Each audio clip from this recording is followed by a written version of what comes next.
Alors, le contexte de la mission. Le Cap de Gabès est inscrit parmi les points chauds de pollution de la Méditerranée dans le cadre du programme d'action stratégique, dont la mission était d'accompagner les industriels de la région de Gabès dans la conception et la mise en plan et la mise des plans et mesures propres à chaque entreprise en matière de RSE, incluant bien sûr la gestion de l'environnement et les autres aspects de la bonne gouvernance.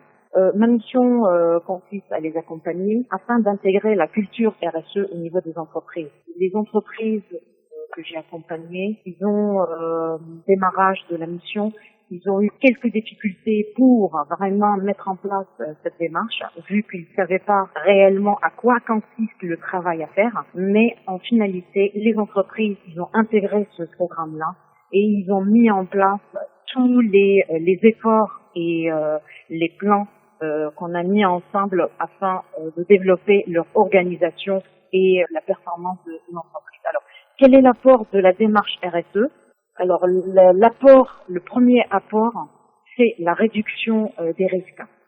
Les risques qui sont liés au management, les risques qui sont liés à la communication, les risques qui sont liés à l'économie et la performance, les risques qui sont liés au dialogue social, les risques qui sont liés aux relations avec les parties prenantes. Et à travers cette démarche-là, elle a permis de diminuer, au niveau des entreprises que j'ai accompagnées, certains coûts en matière d'électricité, en matière d'eau, en matière de gaz, en matière d'autres ressources qui avaient vraiment un coût important pour les entreprises, mais ils ont réussi à les diminuer. Deuxième point, l'apport de cette démarche-là, c'est la diminution aussi de l'absentéisme et du turnover au niveau des entreprises. Ça veut dire attirer l'attention des responsables d'entreprise sur l'importance des ressources humaines et aussi sur l'importance de l'éco-citoyenneté et aussi l'importance de s'intégrer au niveau d'un environnement et faire participer les parties prenantes dans la culture et le partage d'informations au niveau de l'entreprise. Ça a permis aussi aux entreprises d'avoir une meilleure image de marque. Actuellement, à travers les soumissions de ces entreprises, ils ont permis aussi d'intégrer dans leurs soumissions tout ce qui est politique et engagement RSE. À travers cette démarche-là, les entreprises ils commencent à anticiper la législation, ça veut dire en mettant en place tout ce qui est veille réglementaire et anticiper qu'est-ce qu'ils peuvent mettre en place comme exigence afin de prendre acte de toute décision et pratique en matière RSE afin de développer leurs organisations. Aussi, à travers cette mise en place de RSE, les entreprises comme par exemple Soatran, MFI, Somatrasm et Kilani et Société des Pavés du Sud, à travers cette mise en place de la démarche RSE, ils ont minimisé la diminution des risques contentieux avec les parties prenantes. Ça, c'est vraiment une question qui est très importante.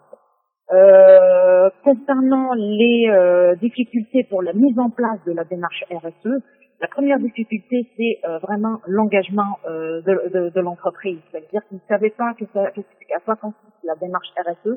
Pour eux, la RSE, c'est vraiment pour les grandes entreprises. En fin de compte, non. C'est pour toute entreprise, quel que soit le secteur d'activité.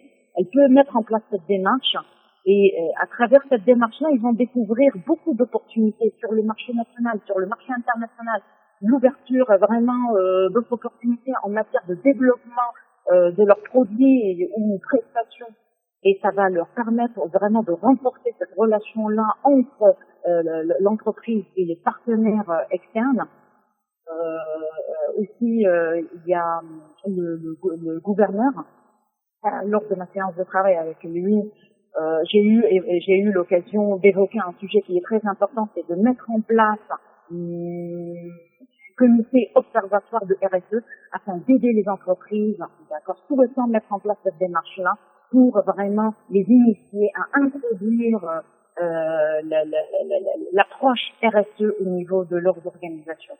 L'autre point qui est aussi vraiment important en matière de difficulté, c'est que le personnel de l'entreprise, avant qu'il s'engage, il ne savait pas à quoi faire, qu'est-ce que je peux mettre au niveau de mon organisation, quels sont les points à structurer au niveau de ma fonction pour que je puisse participer.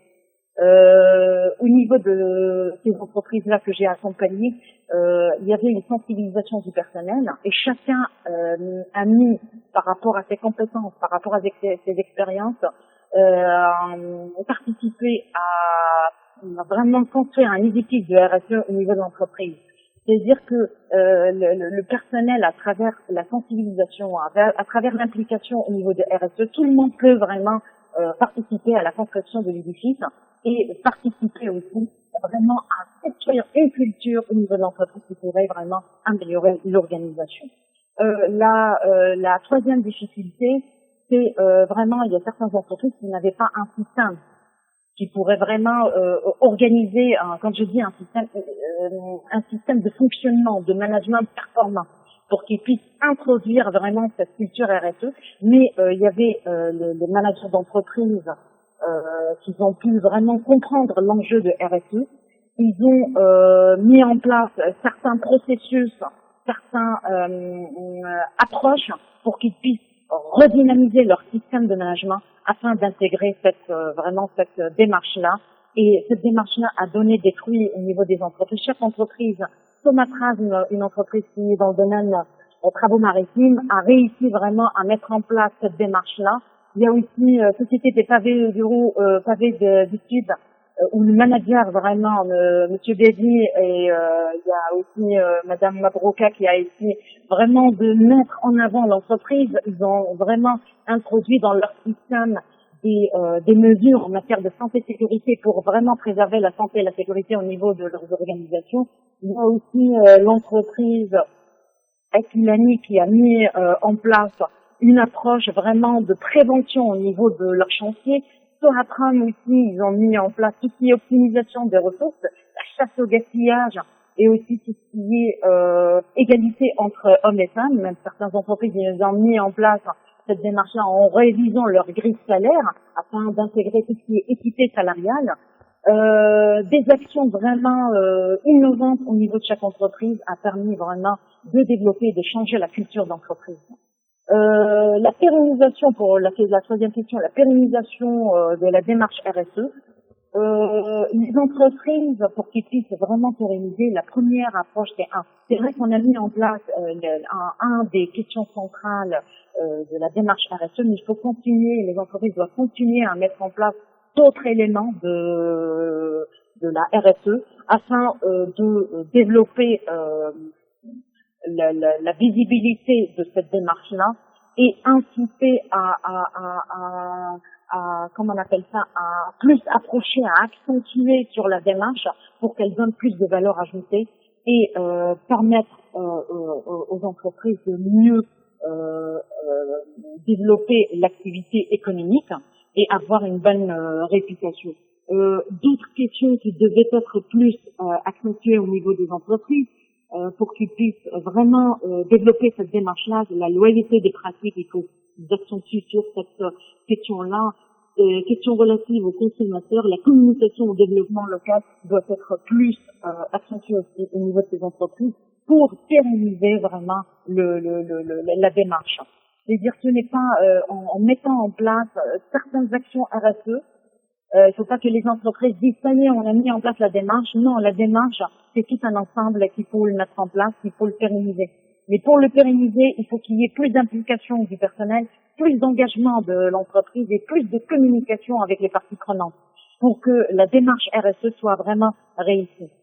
Les entreprises que j'ai accompagnées, c'est des entreprises qui, sincèrement, j'ai eu une bonne relation avec eux jusqu'à présent et j'ai une confiance totale aux managers d'entreprise. Ils ont un esprit vraiment d'engagement et un esprit d'aller au-delà de la réglementation, au-delà de la démarche RSE pour réussir vraiment ce projet-là. Et d'après la communication avec eux, je pense qu'ils vont aller plus loin pour réussir cette démarche. C'est pour cela je souhaiterais que les entreprises souhaitant intégrer la démarche RSE, ils font parce qu'ils vont avoir vraiment une valeur ajoutée. Il ne faut pas qu'elles disent que la démarche coûte cher. Non, c'est c'est vraiment des pratiques très simples que n'importe entreprise peut mettre en place. À travers le diagnostic que j'ai mis en place, j'ai détecté qu'il y a des pratiques RSE. Il faut juste les renforcer, il faut juste vraiment faire valoir, vraiment les valoriser pour qu'on puisse vraiment intégrer cette culture-là. Et j'ai aussi détecté un point aussi qui est important au niveau des entreprises, c'est chaque décision, chaque acte, chaque plan d'action, chaque mise en place d'une action, ils intègrent tout ce qui est RSE en matière d'environnement, en matière de société, en matière aussi d'économie. Il y a cette volonté auprès des entreprises d'apporter le changement et d'améliorer leur organisation au niveau de leur entreprise. Et moi, je leur souhaite de réussir vraiment dans le projet et d'aller plus loin des objectifs de ce projet-là. Et je souhaite aussi que d'autres entreprises interviennent et mettre en place la démarche RSE. Ce n'est qu'un avantage concurrentiel pour ces entreprises-là. Voilà, je vous remercie et j'espère que ces entreprises-là aillent au-delà de leurs attentes et leurs objectifs pour qu'ils puissent améliorer leur organisation en matière de performance économique. Voilà, merci.